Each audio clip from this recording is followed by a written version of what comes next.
the nostalgia Hey, Craig. guy, remember? So you don't have to. Well, it's after Christmas. It's the 40th anniversary of this. Somehow this feels right.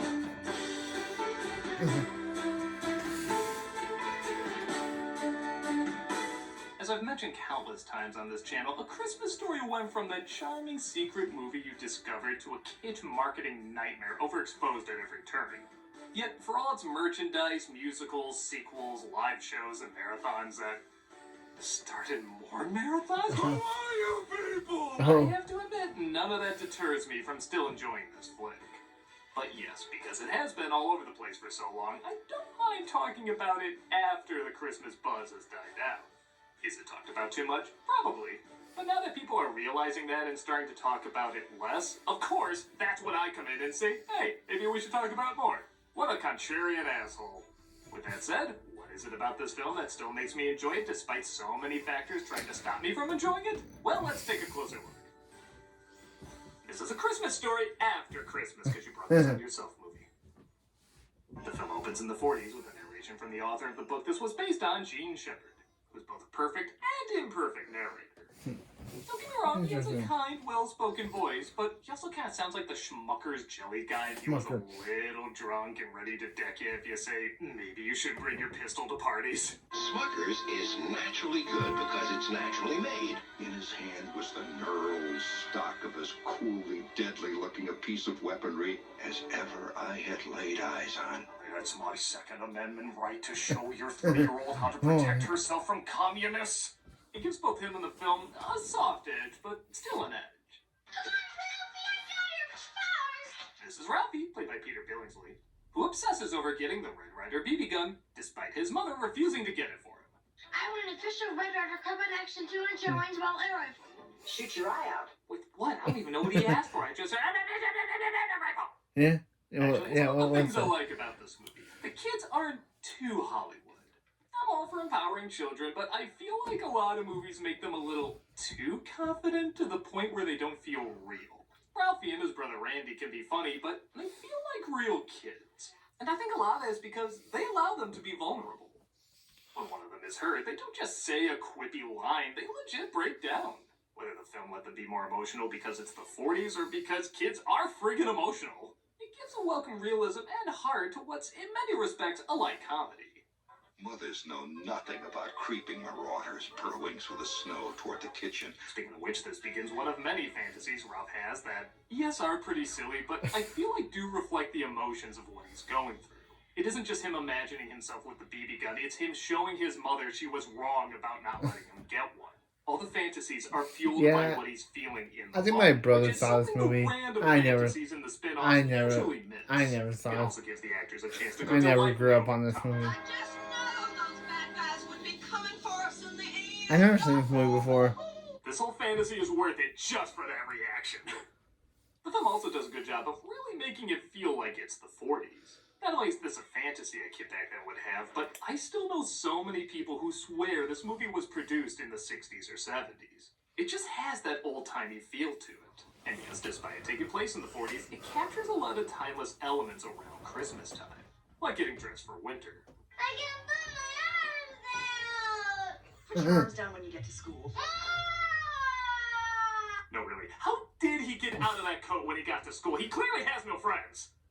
Hey, listen, smartass. Ralphie has friends, though, who swear up a storm because, again, this film wants to capture as much realism in a PG movie as possible and not whatever comments Wreck-It Ralph 2's PG rating got. Whew, harsh stuff, Internet. Well, come on, smartass, and do it. One friend dares another to stick his tongue to a pole because he believes it won't stick. No, you fool, don't put it on the one with a tiny hole that has a vacuum in it. No, really, that's how they did this effect. What are we gonna do? I don't know the boomerang. At least he'll make it far in the corporate world. And I'm stuck in a fire! Yeah, but these deadlines, man. Oh, you're right, man. I'm selfish. Oh. They get the kid off the pole, but their troubles don't stop there, as the school bully named Scud Farkas, maybe the best bully name in anything, constantly chases them after class.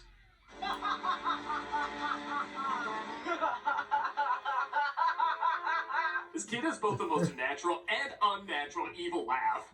It's almost like he's shouting to you his evil laugh in case you forgot it.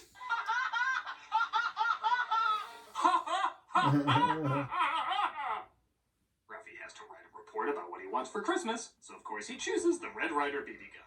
What I want for Christmas is a Red Ryder BB gun with a compass and a stock and this thing which tells time. Wow, that's great. Me and the poet at Obama's inauguration. Those are the only writers we'll be talking about for years. What? His father has good news too. Apparently he won a prize that'll be delivered to his house later that night.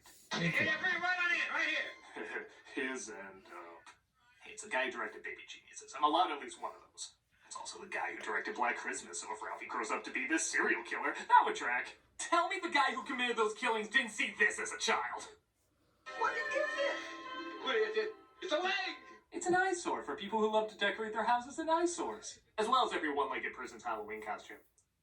This is a lamp! I do legit buy the father loves the lamp not because it's sexy, but because he won it.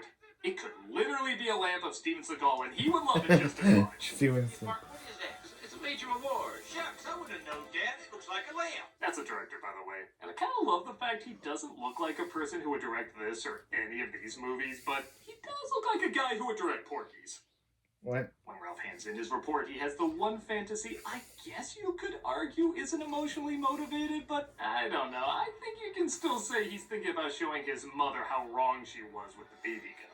A part of me wonders if they had her there looking defeated in an earlier draft, but then again, that would ruin her other daydreaming cameo later.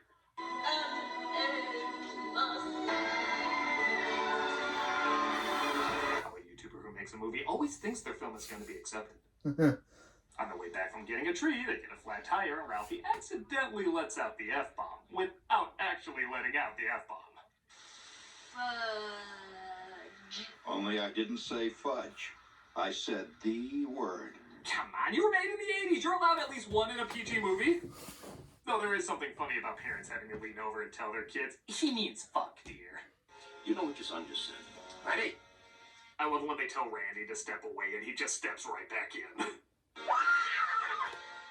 Ralphie!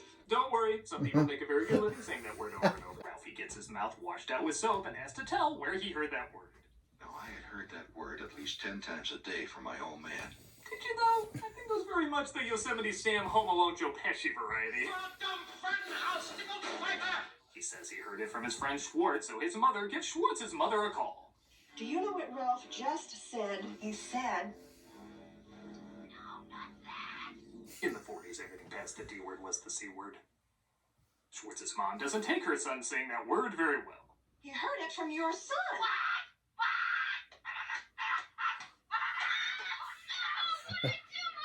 Glad to know Schwartz's mom is a cartoon witch and the Evil Dead Hand. I think.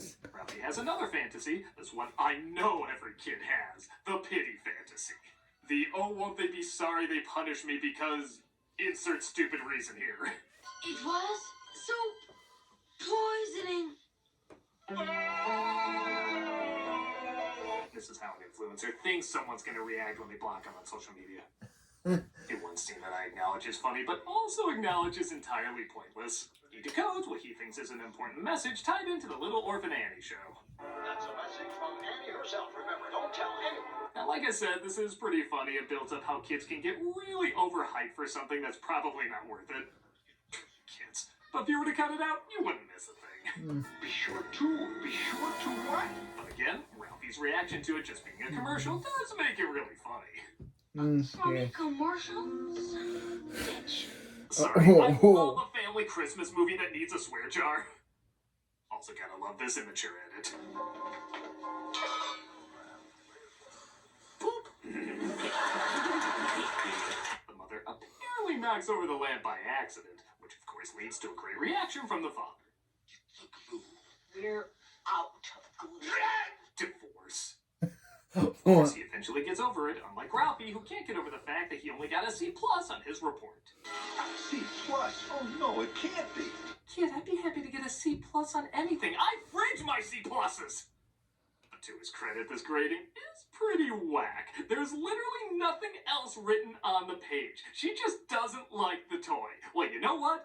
It's for sale. It's in the window. It's legally allowed. This would be like me giving a kid a bad grade because they wrote about Pokemon and I was like, Pokemon's dumb, you're dumb. How would that educate anybody? Oh, Christ. How do these actresses do so well being such believable authority figures and then such believable hams at the same time? You'll shoot your eye out! You'll shoot your eye out! By the way, is that where this idea started?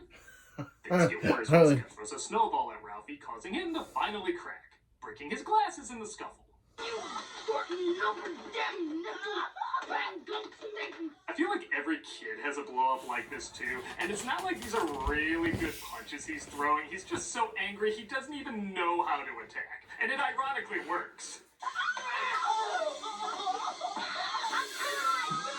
He's a guy who lives down by the track. Dick Tracy. What? Ralphie's mother comes to help, but sees he's an emotional wreck because he destroyed his glasses. Afraid he's gonna face the consequences from his old man, his mother saves the day with an extra pair.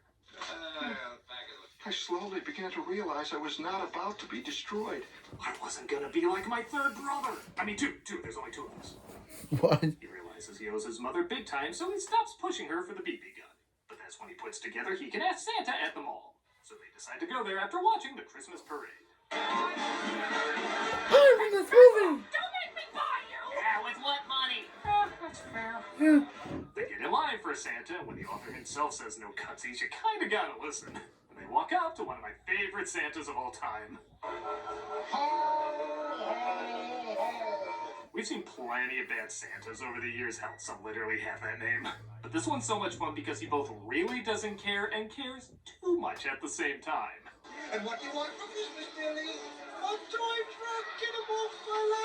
I love how he both can't wait to be finished and rush his kids off, but then he'll also go crazy hard with the laugh and take too long with kids that probably don't deserve that much time.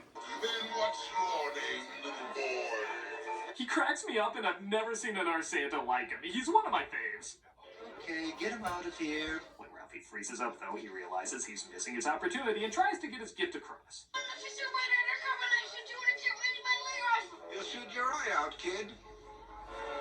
Was this toy like the Four Loko of its day? Did everyone just have a feeling it was going to be dangerous? Oh shit, I forgot about this kid. I like to live and die. Do I need to say anything else about him? He's gold. Anyway, they wake up on Christmas morning to find their toys under the tree. Some they're ecstatic to have, others not so much. Immediately, my feet began to sweat as those two fluffy little bunnies with the blue button eyes stared sappily up at me. With all the tie-ins done over the years, how did the Energizer Bunny never nab this? For as iconic as this image is, I actually don't find it that funny.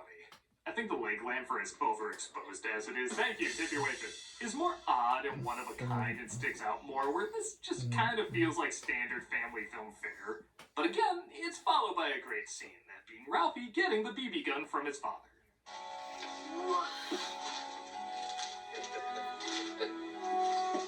So many people here always watch the wrong performance. They're like, oh, Ralphie got what he wanted. Yay, a capitalist love story. Shut up, you're supposed to be watching the father. His performance here is phenomenal. Everyone wants so many messages spelled out in their Christmas movies, but just watch him relive his childhood through Ralphie. Watching him open it is the exact same as watching himself open it when he was that age. Careful. They run all over. Close it up. Close it up. A lesser performance wouldn't have gotten that across, and honestly, most of the sentimental moments are the mother's. He doesn't get that many. But the character more than makes up for it here. I don't care how overplayed this film is, these are some phenomenal scenes. But I guess you can't say they didn't give us spoilers. He shoots his eye out. Oh my god, I shot my eye out! I would pay hard cash if that's actually what happened. It does damage his glasses, though, so that nice scene of the father reliving his second childhood might be turning into a beating soon. But Ralphie makes up an excuse that an icicle hit him, and his mother believes him. What about my glasses? Well, you can wear the old ones with the crack in them until we get you some new ones. Wait, I thought he was concerned about his father earlier. Wait, I thought she already gave him the spare. Wait, there's a lot of things I'm realizing I didn't follow in this. Well, it doesn't matter because the mother left the door open, allowing the dogs to ruin Christmas dinner. Off to the scene that probably aged the poorest. Take the whole run, Yeah, you know, like, I'm not gonna act like I don't tug at my collar a little bit when I watch this moment. But there are still some great laughs. First off, the Chinese restaurant clearly being a bowling alley first is hilarious. And apparently this whole scene with the goose was improvised. The father had some clue what was coming, and the chef and waiters were all in on it. But the mother and kids weren't. So this is their legit reactions. Smiling at me.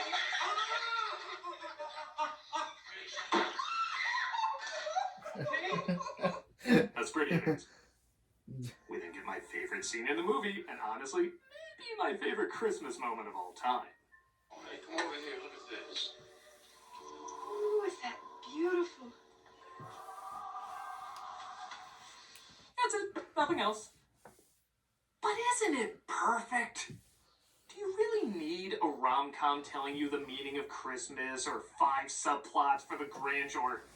Okay, admittedly, what I do every year over explaining, hey, I'm a critic, comes with the territory. Oftentimes, no. All you need is a good, believable couple with good chemistry sharing a believable, loving moment. You've either seen couples like this, or if you're lucky enough, are a couple like this. And the movie captures such a simple yet important moment in a matter of seconds with almost no dialogue. It is so warm, so genuine, so Christmas to me. And that ends with Ralphie sleeping with his gun like a psycho. But I'm sorry, it's perfect. It balances that last part out, it's perfect. Okay, so you might have noticed me throughout this review saying, oh, it does one thing and it also does the opposite at the same time. It isn't just me lazily repeating the same thing. I mean, I guess it's that too. But it's also pointing out why this movie is so great, because it does that a lot, and I think the whole film is kind of that. It reminds me of this Frasier episode where he wants to get his son an educational toy for Christmas. Precocious, he needs to be challenged. Oh, challenge him the other 364 days. One day out of the year, indulge him. Let him be a kid. Exactly. We have enough Christmas movies saying don't be selfish. Here's one that's saying being a little selfish is okay. If anything, it's totally human. We want kids to appreciate what they have, but also what they're receiving. Whether it be a toy gun, experiences with your friends, or just a nice snowy evening. This isn't a movie that has a huge, important message. I mean, it has a few little lessons here and there. Stand up for yourself, trust the ones you love, etc. But it just wants to represent Christmas as honestly as possible, particularly from a kid's point of view, combining a fair amount of optimism, but also a heavy hint of cynicism. The film is both broad enough to be anyone's Christmas, but also specific enough to just be this one family's. A lot of families have had moments like this, but not with these exact details. But it's all about commercialism and products, and yeah, when you're a kid, that is all it is. And when you're an adult, it's about something else. And you know where that something else is represented? With the adults! Don't get me wrong, I love my Christmas movies that have deep and heavy messages, but I also love the ones that capture both the excitement and silly wonder of being a kid around this time, while allowing you to see it through the point of view of both the kids and the adults, if you're paying attention. For as much as I hate how overexposed it's been over the years, the movie is just so good it doesn't hurt my feelings on it whatsoever. So, whether you love it, hate it, or just add it to the pile of other Christmas media, it's good knowing that 40 years later, and probably 40 years after that, it's still going to be talked about. Just hopefully the right amount it's supposed to be talked about. I'm a nostalgia critic, I remember, so you don't have to. And that's the end of season 16. See you next time for season 17.